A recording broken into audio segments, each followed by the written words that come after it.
मुस्लिम समाजामध्ये हज यात्रेला अत्यंत महत्त्वाचं स्थान आहे। प्रत्येकाला आयुष्यात एकदा तरी हज यात्रा करणं अनिवार्य आहे। त्यामुळं 2024च्या हज यात्रेला सुरुवात झाली असून जालन्यातनं 193 हाजी रवाना झाले आहेत। जालन्यातून 193 हाजी यात्रेला रवाना झाली असून जाण्या अगोदर शहरातील बिलाल मस्जिद या ठिकाणी हाजी बांधवांना मुफ्ती अब्दुल रहमान साहेब यांनी विशेष मार्गदर्शन केले। यात्रेदरम्यान काय करावे याबद्दल सविस्तर मार्गदर्शन केले। देशाच्या एकते आणि अखंडतेसाठी प्रार्थना करावी अशी मागणी देखील त्यांच्याकडे करण्यात आली आहे। तर हाजी बांधवांसाठी महाराष्ट्र राज्य Haj committee, central Haj committee of India यांच्या वतीने विशेष सुविधा उपलब्ध करून देण्यात आली असल्याची माहिती हज कमिटीचे एजाज देशमुख यांनी दिली आहे। यावेळी हज बांधव यात्रेला रवाना होत असताना नातेवाईकांना अश्रू अनावर झाले होते। आज जालना जिल्ह्यातून लगभग 193 हाजी हे 2024च्या हज यात्रेला जात आहे। इथल्या रहनुमा हज कमिटीने बसची सेवा उपलब्ध करून दिलेली आहे। बिलाल मस्जिद बस स्टेशन जवळून मामा चौक जालनापासून सरळ एअरपोर्टला हज यात्रेकरू जाणार आहेत। त्यासाठी हज कमिटी ऑफ महाराष्ट्र आणि central Haj committee of India यांनी एअरपोर्टवर सगळी व्यवस्था केलेली आहे। स्लीपर बसने आत्ताच 5 बसेस हे जालना इथून निघालेले आहेत। एक भोकरदनवरून निघालेली आहे आणि एक परतूरमधून निघालेली आहेत। 7 बसमध्ये हज यात्रेकरू मुंबईच्या एअरपोर्टवर पोहोचतील आणि उद्या त्यांचा फ्लाईट आहे संध्याकाळी 4:50ला। तिथून ते जिद्द्याला जातील आणि तिथून ते हज यात्रा करतील। सर, भविष्यात हज यात्रेकरूंसाठी आपण काही विशेष उपक्रम राबविणार का? याच वर्षी आम्ही नवीन उपक्रम सुरू केलेला आहे।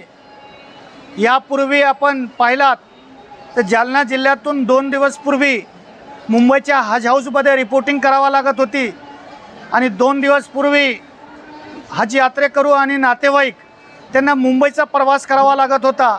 पण यावेळेस आम्ही डायरेक्ट जालन्याहून मुंबई एअरपोर्टवर व्यवस्था केलेली आहे, म्हणून 2 दिवस पूर्वी जाण्याची गरज नाही। हे डायरेक्ट फ्लाईटच्या 6 तास अगोदर मुंबई एअरपोर्टवर पोहोचणार आहे आणि तिथून जद्द्याला ते जातील। आणि आम्ही तिथं जिद्दा, मक्का आणि मदिन्यामध्ये राहण्याची उत्तम व्यवस्था केलेली आहे। 6 बेडचा एक रूम, 5 बेडचा एक रूम, 4 बेडचा एक रूम असा AC रूम, तिथं स्वयंपाकघर, तिथं कपडे धुण्यासाठी वॉशिंग मशीन आणि लिफ्टची सुविधासुद्धा केलेली आहे। थंडगार पाण्याची व्यवस्थासुद्धा त्या बिल्डिंगमध्ये केलेली आहे। महाराष्ट्र शासनाच्या कर्मचाऱ्यांना हज खादिम म्हणून नियुक्ती केलेली आहे।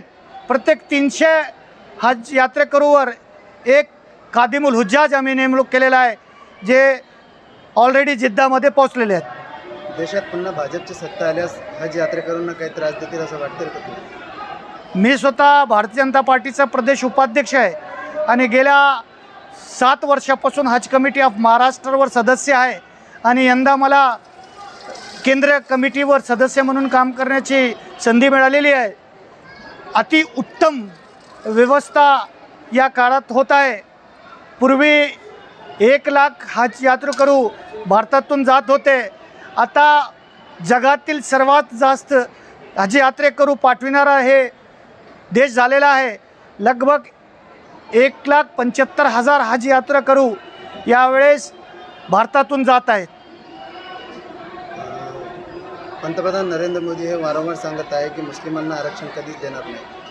काय आम्ही हज यात्रेचा संबंध राजकारणाशी जोडलेला नाही। आता हे राजकारण वेगळी गोष्ट आहे आणि हज यात्रा वेगळी गोष्ट आहे। आरक्षण हे वेगळी गोष्ट आहे आणि आपल्या संविधानामध्येच लिहिलेलं आहे की आरक्षण हे जातीच्या नावावर नव्हे तर मागं असलेल्या पणामुळे हे आरक्षण मिळतोय। प्रतिनिधी नाझिम मनियार, NTP न्यूज मराठी, जालना.